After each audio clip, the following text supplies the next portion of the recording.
Hello, everyone. My name is Shannon Ozerny. I am the head of youth services here at the West Vancouver Memorial Library, and it is my great pleasure to be your host for this special Haunted Canada event with Joel A. Sutherland.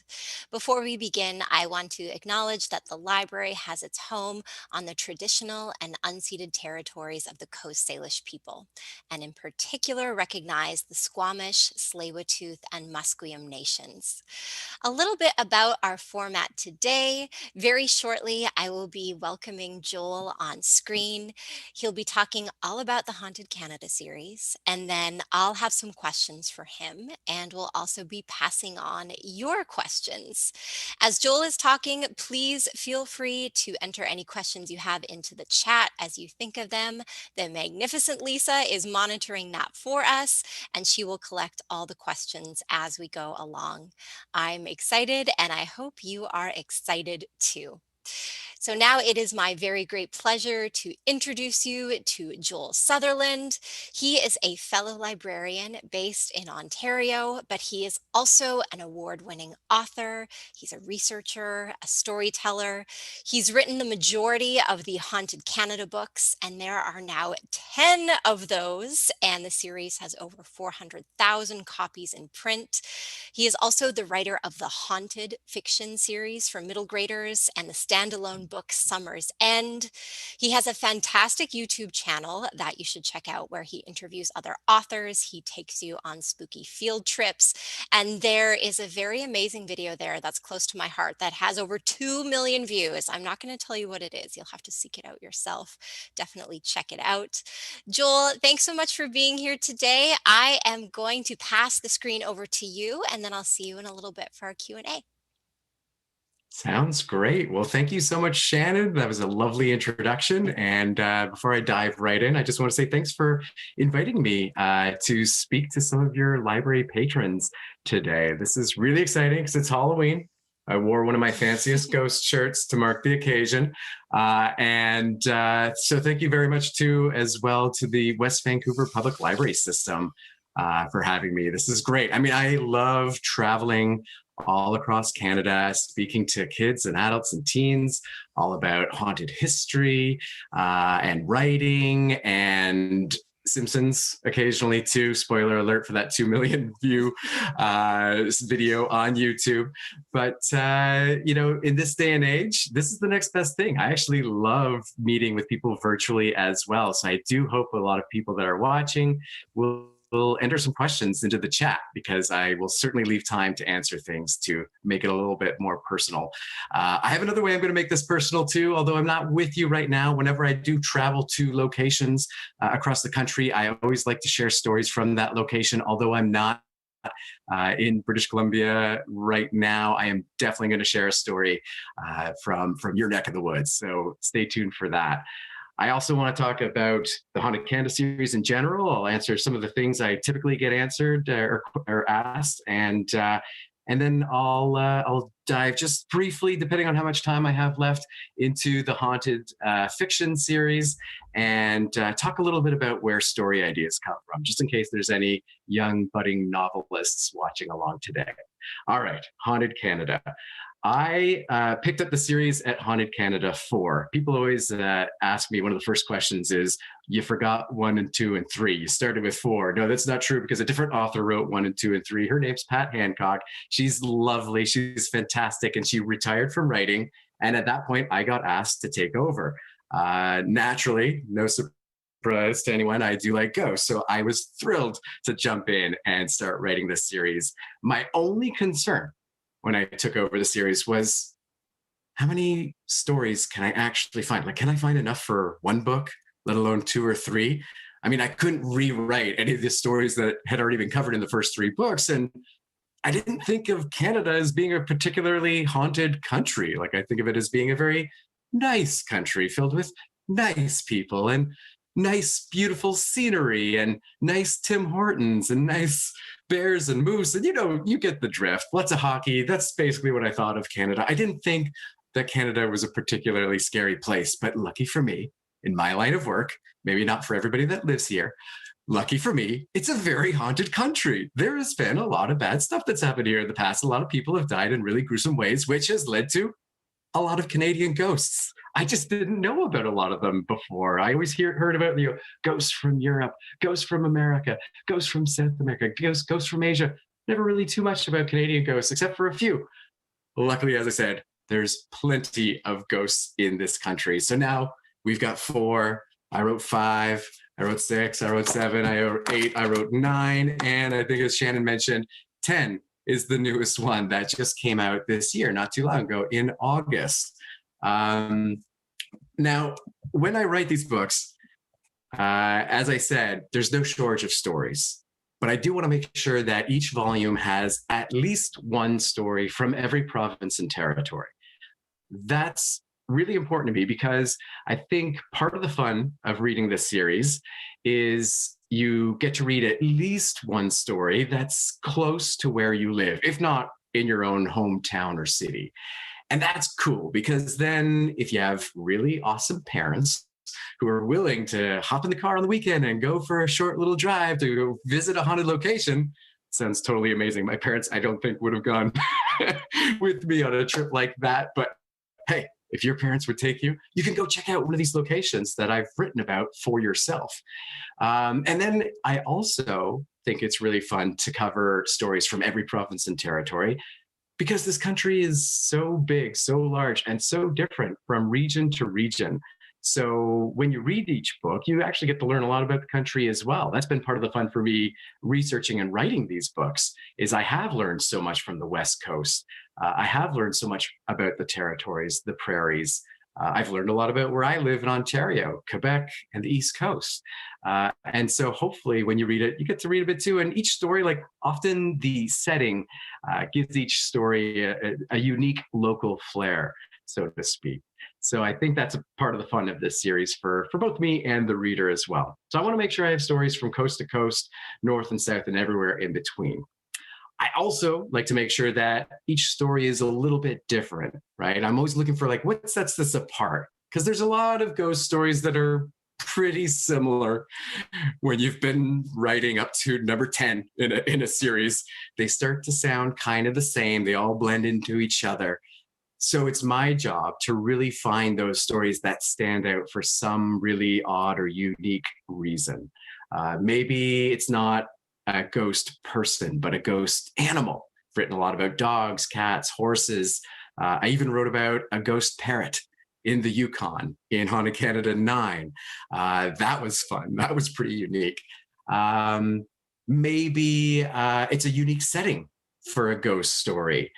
So I loved writing in Haunted Canada 4 about the Hockey Hall of Fame in Toronto because there's just no greater Canadian ghost story than the Haunted Hockey Hall of Fame.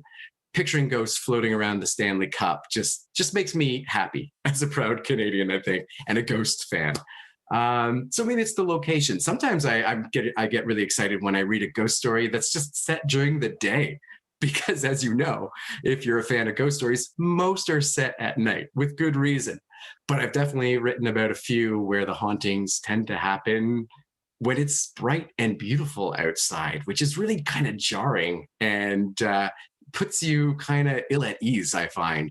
So what is it about each story that makes it unique and a little different from all the rest? That's one of the considerations I have as well. The next thing I have to do is I really have to make sure that I can find enough evidence or proof to lead me to believe that maybe this place could be haunted, right? Maybe it's not just an old creaky building with faulty pipes or someone's overactive imagination. I need something to really help the reader believe as well. Because I haven't mentioned this yet, but if you're not that familiar with the series yet, and I'll say this, even a lot of people readers that love these books and have read many of them still doubt or don't even realize that they're nonfiction. They're actually all true accounts. So I have to do a lot of research. I have to make sure my ducks are all lined up nice and that there is enough like meat on the bone to make this story believable, even to skeptics, people that don't believe in ghosts. Now, often that's by interviewing people, and not just one person, but if I can talk to multiple people, all who have experienced something very similar in a location that's purported to be haunted, now we're on to something. Or if I can start digging into the history of a location and find out that something really dark or macabre or kind of spooky happened there a long time ago that lines up with the ghostly reports that people experience today, now I've got something as well. I need to connect the dots, is what I'm trying to say. And there's been a lot of stories that I've wanted to cover in this series over the years, writing these books, where I had one compelling take from an eyewitness, but that's it. I couldn't find anything else. And I haven't been able to include those stories in these books. Every story in here, I really do my due diligence to make sure that, like I said, they're very believable, whether or not you believe in ghosts. So there's a lot of research into the history. I kind of mentioned briefly that I interview people as well.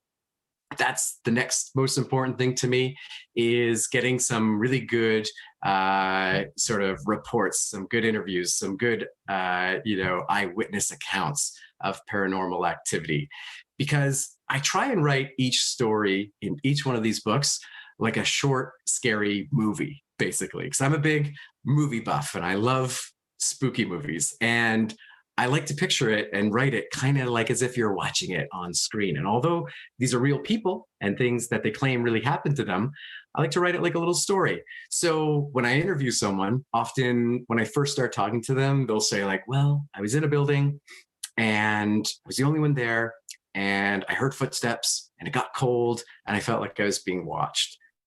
I'm like, okay, those are really interesting details, but I need a lot more than that, right? I need to find out, like, how did that person feel, both like emotionally and physically? Like, were they scared? Were they kind of angry? Were they panicked? Were they anxious? Were they nauseous? Did this hair on their arm stand up? Did they get goosebumps? I want all these details, both their physical and emotional reactions. But it goes beyond that. I want to know what the weather was like. What time of day was it? Was there a full moon or just a little sliver of a moon? Like, all these little things that I can use in writing the story to kind of make it feel like you're watching a movie. And the characters are actually real people that have lived through this. And again, I think it's fun for me to write. And again, I hope it's fun to read. It makes it kind of like juicy little stories, right? So that's how I approach the series when I'm writing each book, when I'm deciding which stories to include, when I'm doing my research, when I'm interviewing people, and when I'm writing, the style I'm trying to achieve with each of them. I think now might be a really good time to read one of the stories from Haunted Canada 10, the latest one, because it just so happens I do have a story in here. It's actually the second story that appears that's set in the Lower Mainland. It's in Burnaby, British Columbia. And it's a really creepy one. It's called Something in the Closet. Just the title alone gives me the chills. There's a hand, if you couldn't quite see, coming out of the closet. It's a fun one. It's a haunted house story, and it's not too long. So I thought it'd be really fitting to read it for you tonight. Anne Nelson adored her home. She had moved into the house on Georgia Street in 1965 with her husband and 3 children. They thought they'd never leave. The yard was nice and big, with plenty of space for all the children to run around and play. There was a peach tree that grew the largest, most delicious peaches Anne had ever tasted. The neighbors were all friendly and gave the street a sense of safety and community. It was a dream house, particularly perfect in every way, except one. But that one problem wasn't something small, like being located on a busy street, or fixable, like a leaky faucet or squeaky floorboards. Something dwelled in the darkness of Anne's son's closet. I'm going to pause for a moment. You probably are noticing some of the things I was just talking about. A beautiful home, peach tree. I'm getting hungry just thinking of it. And I kind of want to move there. But then all of a sudden, I twist it up and start to tell you that not all is as good as it seems. Mom, Jim said, walking into his parents' room early one morning, there was something in my room last night. Anne sat up in bed and asked her son what he was talking about. Jim had heard something moving in his closet, but he had been too frightened to investigate. He had fallen back asleep once the noise stopped, but was woken again a little later when someone sat down on the edge of the bed. When he looked to see who was there, he was shocked to find his room completely empty, but there was a depression in his bedding. Anne dismissed her son's concerns and told him he'd had a nightmare. A vivid one, maybe, and a scary one, certainly, but just a nightmare. 2 months later, Anne experienced her own nighttime terror that forced her to reconsider what she told her son. She was lying in bed one night, not yet asleep, when she spotted a tall, blonde haired man with piercing blue eyes standing in her bedroom doorway. He had materialized as if out of thin air and wore an angry expression. But what concerned and terrified Anne more than anything was the gun he pointed straight at her. She quickly woke her husband, and the stranger vanished without a trace. The couple got out of bed and thoroughly searched the house, but found no sign of the man or of a forced entry. All of the evidence seemed to point to the fact that the man wasn't of the living, breathing variety, but Anne wouldn't allow herself to fully believe that. Not yet. 2 weeks later, the man appeared in the middle of the night once more. This time he was dressed in a blue suit and white shirt. But what was most striking about his appearance was the glowing halo floating in the air above his head. It was enough to convince Anne that the man, whoever he was a ghost. But that was the last time he was seen for some time. And life, as it had a habit of doing, even when living in a haunted house, returned to normal. Until Anne's mother came for an extended visit. Early one morning, a week before her mother would return home, mother and daughter were enjoying some coffee at the breakfast table when, out of the blue, Anne's mother made an odd admission. Annie, I have something to tell you. I don't want to scare you, but there have been a few times here I felt someone sitting on my bed, and something was in the closet. Although it was a warm, sunny day, a shiver ran up Anne's back. Her mother had been sleeping in Jim's room, and what she described, both the mattress being depressed as if someone was sitting on it, and the unshakable feeling that something was hiding in the closet, perfectly mirrored her son's claims. Later that night, Anne told her husband she no longer wanted to live in that house. It was far too creepy. He agreed, and they put the house up for sale as soon as they could. It sold within a month, not surprising considering how charming it was, and Anne's family moved into another house in Burnaby. Time passed, and Anne was happy with the decision they'd made, but she still missed the house, ghost or no ghost.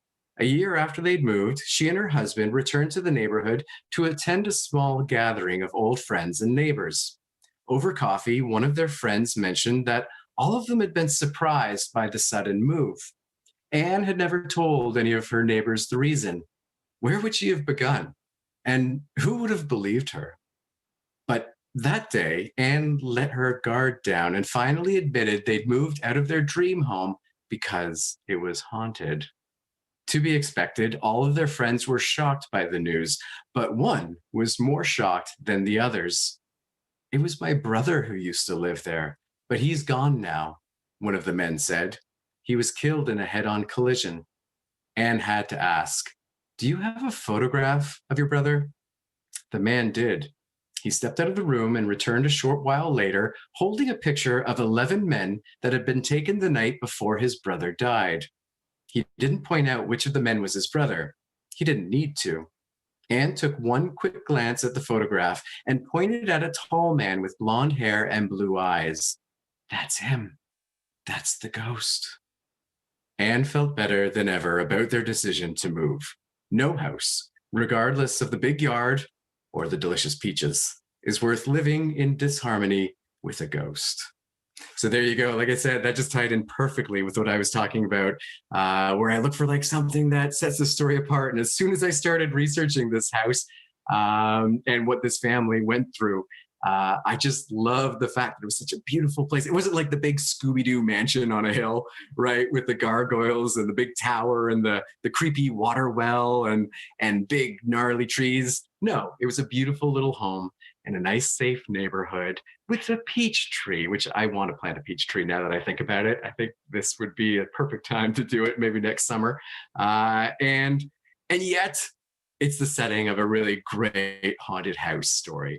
I also loved the ending too, how they moved, right? Because this is the thing that I kind of love and hate about horror shows and movies is that when the family moves into a scary house, I'm always like yelling at the screen, like, just move, just go. Like, it's not worth it. It's a nice house, sure, but leave.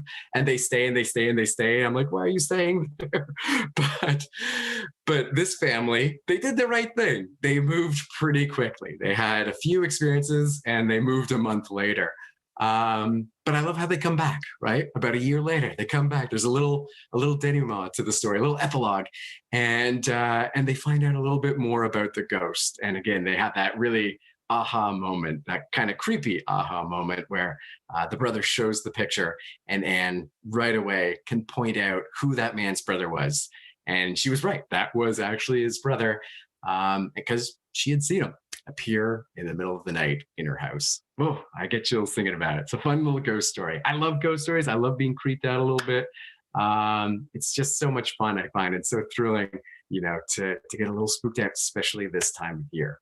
Okay, so next I'm going to dive into change gears just a little bit and talk about the haunted series now. So these are novels, but a lot of them are largely inspired by the research I've done for the Haunted Canada series. And I thought what would work well for tonight is to go through these books. There's 4 so far. I'm working on the 5th right now, and tell you a little bit briefly about where I got the idea for each story. I'll start with The House Next Door, but I'll say this. I'll go through the order that I wrote them and that they were published. But, and although it is one series, it's kind of like Goosebumps, where you can read any book in the series in any order. So you just find the one that sounds appealing to you, and that's the one you can dive in and read. That was one of the keys for me in writing the series, and I want to make sure that they were all set in Canadian cities and towns as well, because I love the Goosebumps series, but I always wanted to see those stories set in Canada. When I was a kid growing up reading them, I was like, well, yeah, these are great books, but they're all set in the States. And I want to imagine myself living through, wait a minute, that's a bit weird. Now I think about it, that I wanted to live through those creepy experiences in Goosebumps, but it makes a lot of sense, actually, where it led me, today, doing what I do. And before I tell you a bit about this book, I do have to say this too. This was probably the biggest thrill, I think, of my entire writing career yet, is that it was when R.L. Stine, the author of Goosebumps, actually wrote or read this book and loved it. And he provided a nice little quote that's on the cover as well, on the back cover. That was pretty cool. All right, so House Next Door. Like I said, first one I wrote in the series. I set this one in Curtis, the small town where I live in Ontario. And it's actually inspired by a real house in my neighborhood. There's this, although I live in a very new neighborhood with brand new homes and townhouses, there are a few old, properties still hanging on that haven't been sold to developers. And one of them is just super creepy. And I always drive past it or walk past it. Like, I make a point of checking it out every day because I just love it. It's this old stone. It's not this on the cover. A lot of people think that might be it. It's not this house, but it's this old stone building with, the windows are all boarded up. And there's like one of those swinging benches on the front porch, and it just creaks in the wind with that like rusty sound.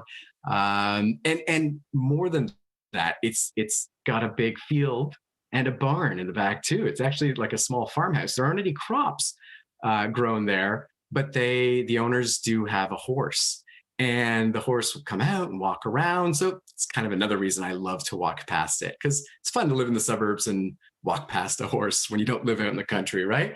But the odd thing about this house and this horse is that I've never seen any people on the property. Like, nobody taking care of the horse, nobody in the field, nobody in the house, nobody outside, no car coming and going, no lights on at night. It's like it's abandoned. And if the horse didn't live there, I would assume that it was an abandoned house. And so, I couldn't help but wonder, what is going on here? Who is looking after this horse? Horses require a lot of care and attention. And I've lived in this neighborhood for over 10 years now. And to this day, I'm still waiting for the day I'll like be walking or driving past and I'll see the people, and they'll be like totally normal looking people. And I'll be a little let down because I kind of like the mystery of it. But to this day, I've never seen any people near or in or around this house at all. It's really kind of neat, really interesting, and led me to ask a lot of questions that inspired this book. Next up was Kill Screen. And so this book is all about a video game called Kill Screen. And it's a game that can't be beat. And a lot of people think that it's simply a mistake, that the company that designed the game made a really big error, and there's just no way to beat it in the end. But this one girl, it's set in Halifax. She's playing and playing and playing, and eventually she's the first to find a loophole, a way to beat this game.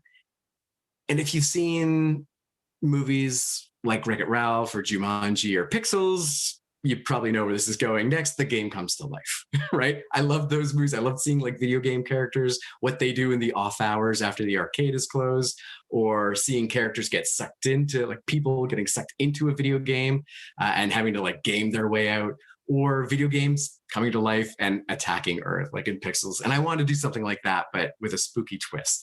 So that was Kill Screen, basically. And I'll say this quickly, too, is that the name originally comes from a classic old arcade glitch where a lot of the old games like Pac-Man didn't actually have an ending. There was no way to beat Pac-Man. You would just rack up such a high score that eventually the game would crash. All these random letters and numbers would appear on the screen, and you just have to restart. That was it. And there were a few games like that that didn't have an ending. People called them kill screens, and it became a big thing for gamers to try and make it all the way to the kill screen. So that's where I got the idea for this one. Night of the Living Dolls. I'm going to talk about this one really quick because a lot of people are just too afraid of dolls. And I found you either love them or hate them, or you love to hate them.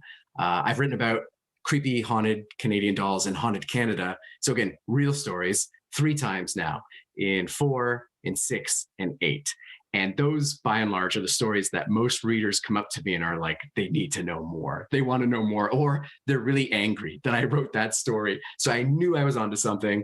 People would react well to a book that's all about creepy dolls, or they'd react really poorly. But again, as a writer, especially a horror writer, I'm always trying to like get big reactions out of people. And finally, Field of Screams is set during like a creepy fall farm event. Something I'm sure a lot of you have done during the last month or two, where they've got like the pumpkin patch and hay rides and a corn maze with teenagers dressed up in masks and costumes jumping out at you. The main 2 characters go to something like that. They enter the maze. All these characters, all these teenagers are jumping out at them. They get lost. The main 2 characters, they can't find their way out. They get totally turned around. And then they realize that at least one of the characters who they assumed was a teenager in a costume actually isn't someone in a costume. Dun, dun, dun.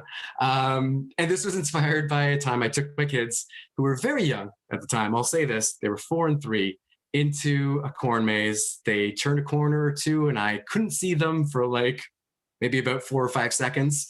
And as a very overprotective parent, I totally flipped out and freaked out and went running after them. I was like, guys, where'd you go? I couldn't see you. And they looked at me like, yeah, we're fine. We're just walking through the corn maze, Dad. And it was totally all right. But I knew that because I was so scared in that moment, like a lot of people have been scared of dolls in reading the Haunted Canada series, I knew that I was onto something, right? That I had this big emotion, fear, that could inspire a really good story. So I'll just quickly wrap this up. I want to recap here to tell you a little bit briefly about how you can find story ideas yourself. Because when I do writing workshops at schools and libraries, the thing I hear most from students who don't love to write is that they don't know what to write about. They say, I don't have any ideas, or I get stuck sometimes and I don't know what should happen next in the story. But the truth is, quite honestly, is that story ideas are everywhere. As long as you're always kind of on the look for them, as long as you're always searching for them, they are literally everywhere. And it's just a matter of like collecting them and then writing the story that goes with them. So I'll just quickly recap here. House Next Door.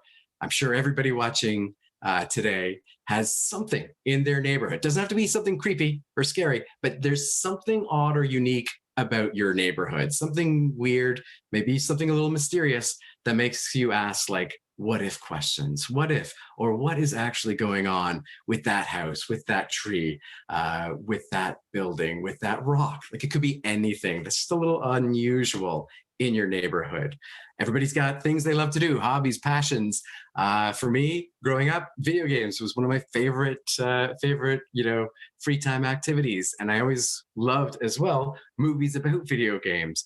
So if you write about things you love, chances are that passion will come through to the reader. And you can always be inspired by other movies and books and stories to write your own. Like I said, I took some inspiration from video game movies and just put a sort of a creepy twist on it.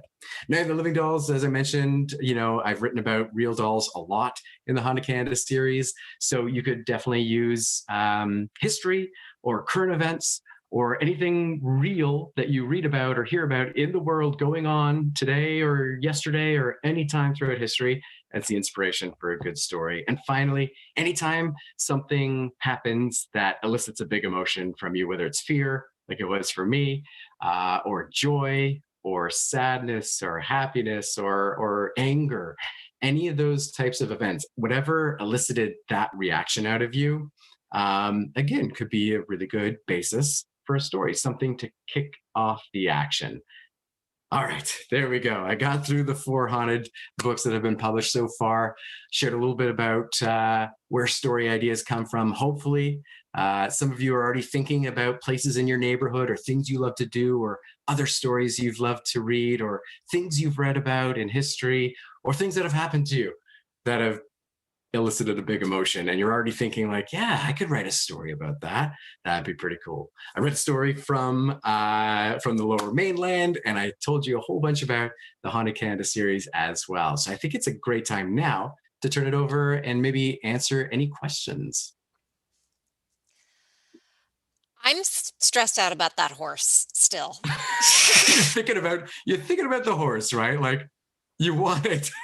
You want things to turn out well for the horse. Yeah, and I mean, moving on. We do have at least one question so far from the audience. You were Fantastic. talking about, I loved how you were really mapping the ideas to the stories and kind of take us from the seed to the finished product.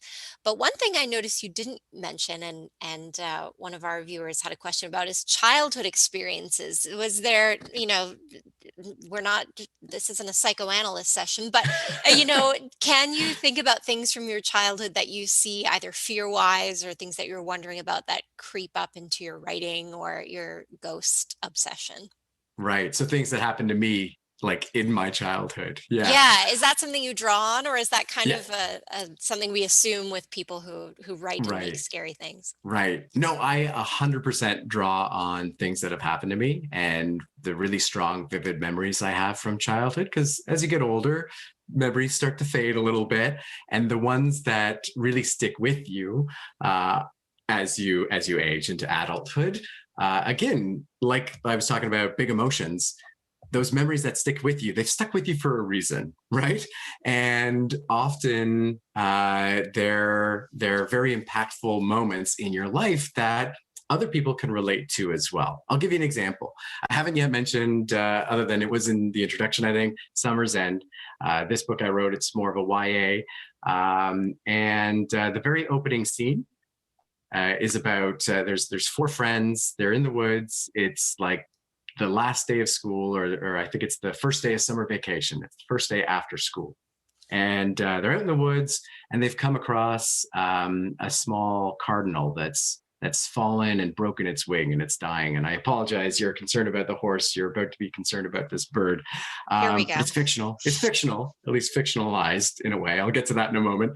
And they're forced right off the bat, first chapter of the book, to have to decide what to do about this. They're in grade 8, so they're 13, 14, and they know that the bird is suffering, and they know that the bird's probably not going to make it, and they know that probably the right thing to do is to put it out of its misery, but nobody can actually do that, at least at first. One of them builds up the courage, and so I I used something that happened in my own childhood, same age. I remember it wasn't a bird, but a small squirrel that my friends and I came across. And we like the scene in here is like almost word for word what we were doing. We were talking about like we should do something, but what do we do? Who can actually do this? And one of my friends eventually, in a way, did the right thing, right? And put the squirrel out of its misery because it was badly damaged. So that was something that, oh my goodness, that always stuck with me. You know, it's still to this day, like I'm telling about it now, and I'm like, oh, starting to feel like a little emotional, right? And so as a writer, you kind of want to tap into those moments because they're relatable. And this is really key, I find, when writing scary stories or really writing anything like that's speculative. So any fantasy, science fiction, anything with a lot of like imagination, a lot of make believe to it. You definitely want to have all that stuff mapped out, all the ghosts or the monsters or the aliens or the dwarves and elves, etc. But you can't forget about the real life issues and problems that the characters should have to be facing as well. Because if it's all just ghost, ghost, ghost, ghost, ghost, that's not as relatable as a small group of friends coming across something in the woods and they have to make a big, tough decision. That's something that everybody can relate to. So with this book, especially, I did weave in a lot of things that I dealt with when I was a kid that the kids in the book have to deal with as well. Now, I didn't spend a night in a really creepy old abandoned house on an island out in the middle of nowhere, which is the basic premise of this book. I've never seen a ghost. That's typically the question I get asked more than any when I visit schools and do author presentations. I've never seen a ghost in my life. I've tried, gone to a lot of haunted locations. Still hasn't happened to this day. I'll keep trying and report back. But yeah, you definitely want to draw on things like that. So although when I was a kid, I never saw a ghost, I use a lot of my childhood definitely in my books. I will say probably I got a lot of my love for scary stories and specifically for ghosts from two places, I would say, if I could trace it back. A trip that my parents took me to Disney World when I think I was about 6 years old, and I rode the Haunted Mansion over and over and over again because it was I almost started raising ride. the roof for the Haunted Yeah, Mansion. it's so good. At the And I end, go when back there. you're, oh my Oh, gosh, and you're in your, for those who haven't been the on the ride, you're at the yeah. very end, your little track, your little cart you're in goes by a mirror and you see a ghost sitting right beside you. And Yes. yeah. Yes. And the narrator, you're in your own little, they call it a doom buggy instead of a doom buggy. But he says, and now a ghost will follow you home.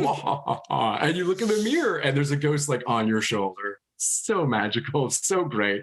I go back just about every year and take my kids, and their favorite now is Haunted Mansion as well. So I remember that vividly. And around the same time, 1985, so I would have been 5 years old. I remember watching Ghostbusters, which, like, by today's standards, is like really scary for a young kid. In the 80s, it was totally normal. That was a kid's movie for sure. And I loved it too. I loved it. I didn't get scared by it. Like nothing really scared me too much in the movie. I didn't have nightmares. I didn't have anything like that. I just was thrilled and excited by it. And Shannon, maybe I'm just thinking about this now, but if you recall, the original Ghostbusters opens in the basement of the New York City Public Library with a library ghost and the old-fashioned card catalog with the cards flying everywhere and books flying, and she attacks the Ghostbusters. Maybe this is why I'm a librarian too. This is why we're here. If it hadn't been for that movie, we would not be on YouTube Live in a pandemic We right would now not. talking about this. Who knows where we'd be? Full circle, right? Yeah. We have another question too about how you start your research. Where do you find your leads? You talk about the importance of research in your work, but how do you start? That's a great question. So I'm always searching online. I'm always reading articles. A lot of them are published in the last week of October. So newspapers will always run like, here are the creepiest locations in this region or this province or in the country. So most of those I'm pretty well aware of now. So I'm always looking for new leads. I do have an entire bookcase filled with books, some of them almost 100 years old, all about true Canadian ghost stories. I like to think that it's the largest personal collection of true Canadian ghost stories in the world. I'm going to go out on a limb and say that I own that.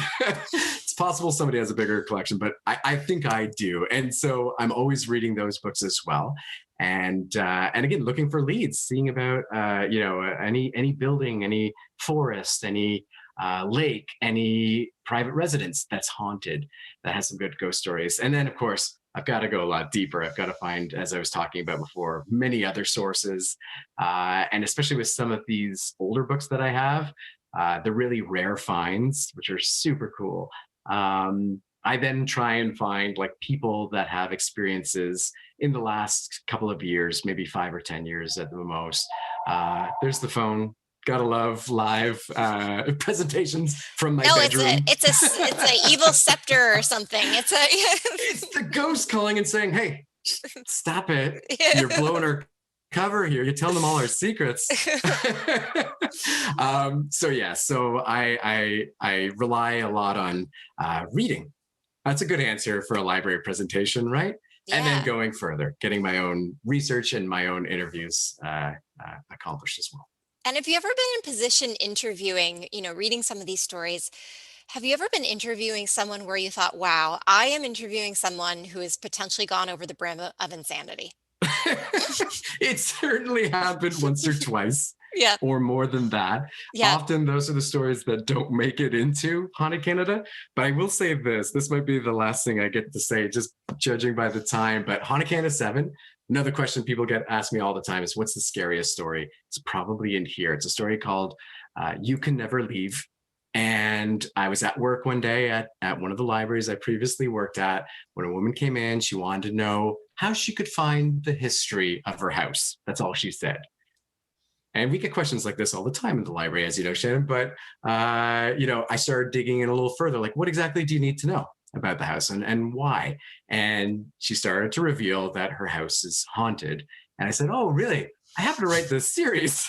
After I'm done helping you as a librarian, can you help me as an author? And she was delighted to share her story. We met and she gave me, such an incredible tale about this house and I talked to so many other people that have been to her house, family and friends that have all experienced the creepiest stuff as well. When I talked to her in the library, though, that first moment when I met her, we talked about her house for no more than 5 minutes. And man, I knew I was onto something. Like, it was the gold mine. It was like the Canadian Amityville horror house. And I needed to know more. And I asked her, remember I said before about like watching a horror movie and yelling at the characters for not moving? I said, how long have you lived in this house? Because I can tell this is one of the scariest houses in the country, certainly that I've ever come across. And she said she's lived there since 1992. I said, what? Come on. How have you lived there with these really nasty spirits and for that long? And she said, the ghosts won't let me leave. And the immediate goosebumps, I'm getting goosebumps now. And so she said, would you like to come over? I'll tell you the rest. And I said, no, thank you. Let's meet at Tim Hortons at like high noon when it's nice and bright out. And that's what we did. We met at Tim Hortons and I interviewed her and got her whole tale. Never went near the house because as much as I love ghosts and I would like to see one day, I did not want to see the ghosts that she told me about in her house. So that story, as I said, is called You Can Never Leave, based on her answer she gave me that day in the library, Haunted Canada 7. That's the one to check out for anyone that's like super brave watching this right now. But I love that the ghost let her go to the library, Oh like, yeah, yeah. yeah. They let her like leave Yeah. the house to get groceries and get books, but she had tried to move, and that's when things got even worse. They did not want her to leave. She thinks it's because she's kind of found a coexistence with the ghosts that Sure. yeah, they still terrorize her, but she's decent to them, so they're okay with her. As soon as she put the house on the market, it went nuts. Like the activity was off the charts. Things got really dangerous. And yeah, and anyone that came to the house to look at it went running from the house, leaving their personal belongings. They wouldn't even they wouldn't even pause to collect their things. They just ran, got in their car, left. That's Well, how this bad is it was. So for any of us who are feeling sorry for ourselves in quarantine or staying home a lot, like we're not this woman, Exactly. home with You're the not ghosts quarantined at home in a haunted house. in Ontario. Yeah. Exactly. Whew. I want to try and sneak in one more question Sure. really quickly. So, if money and the pandemic was no object and you could go to any haunted location in the world, where would you go? Oh, okay. I know this for sure. Easy answer. I've been fortunate to travel around BC on a book tour. Absolutely loved it. A few years ago, though, I went a little further north to the Yukon for 1 week on a book tour as well, and absolutely fell in love with the territory. I was in Whitehorse for most of the week, and I traveled to a couple of small communities and towns around Whitehorse. The one place I didn't get to was Dawson City. And I've always wanted to go to, well, for a long time, I've wanted to go to Dawson City. And writing the Hanakanda series has only increased my love of Dawson City and my desire to go there, because most of the ghost stories in the Yukon are a result of the Klondike Gold Rush. And so Dawson City is super haunted. One of my favorite locations I've written about is the Grand Palace Theater, which still puts on shows today. And it was built way back in the early 1900s at the peak of the gold rush, and is still haunted by Klondike Kate, who was the most famous performer in the area back then. She would do what she called her fire dance, where she had like red and orange ribbons she would swirl around her on stage. And this was the early 1900s. So people's minds were blown like, whoa, look at those special effects. It looks like she's actually on fire. Like, you know, like I say, special effects hadn't come along like they have today with, recent movies with their amazing special effects. But I digress. She was very popular and so beloved that she hasn't been able to leave the theater. She's still seen by staff and theater goers alike. After the theater's all locked up and people are turning off the lights and heading out, they sometimes look back and see her dancing, doing her fire dance on stage, which is super cool. But there's just so much great history in Dawson City. And like I said, I thought, when I went to Whitehorse, I was hoping to get to Dawson City. It just didn't happen. And I thought, when am I ever going to have the chance to travel all the way to the Yukon again? It's so far and such a far way to go. But like you said, money and the pandemic were no barrier. Weren't going to stop me at all. That's probably where I'd go and check out a show at the Grand Palace Theater. I love See if that. I could see Kate. One more thing I just want to, you might know all this already, but one of our viewers wants to give you a lead on Highcroft Mansion in Vancouver. It's in the I South have Grand. I've Know written it. about it. I can't recall offhand. Yes, thank you for the Okay. tip. I love getting tips. Again, there's a lot of these books, just the ones I've written, but I wrote about it. It's not in the first 3, so it's in one of these from 4 to 10. Perfect. Great location. I think a lot of movies have been filmed there too. Yeah, that's Good. awesome. I love that Thank we you. couldn't stump you either, and we knew it. Tried, You knew tried. it. Thank you so much, Joel, for taking the time to chat with us today. 2 very quick things before we say goodbye. For everyone watching you at home, we really want your feedback on this event. It helps us plan virtual things in the future. You'll find a link to a very, very quick survey in the description, and Lisa is also going to put that link in the chat. Everyone who fills out the survey is eligible to win a gift certificate to either Kids Books or Indigo, and we will contact the winner by email at the end of this month. And just so you know, our next Live in Your Living Room author event will be part of our Booktopia Festival. We have Roy Henry Vickers and debut author Kay Wiseman as part of that happening Thursday, December 3rd at 1:30. They'll be talking about their book, If You Want to Visit a Sea Garden. Joel, that was fantastic. It was so nice to spend some time with you. I hope you're going to have a great Halloween because it's your I time. certainly am. I certainly am. You will The house is thrive. decorated. The pumpkins are carved. We're ready to go. It's going to be a bit of a different Halloween this year, of course, but we're planning on doing it safely and still having a lot of fun. I told the kids, even if Halloween was quote unquote canceled this year and nobody was trick or treating, we'd get dressed up, we'd go for a walk, and I'd take a bag of candy and just throw it at them every 10 feet.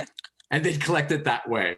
And now they actually kind of want that to happen. Even though it looks like people are going to be trick or treating in my neighborhood, they're still like, Dad, can you still throw candy at us? That sounds like fun. I'm like, sure.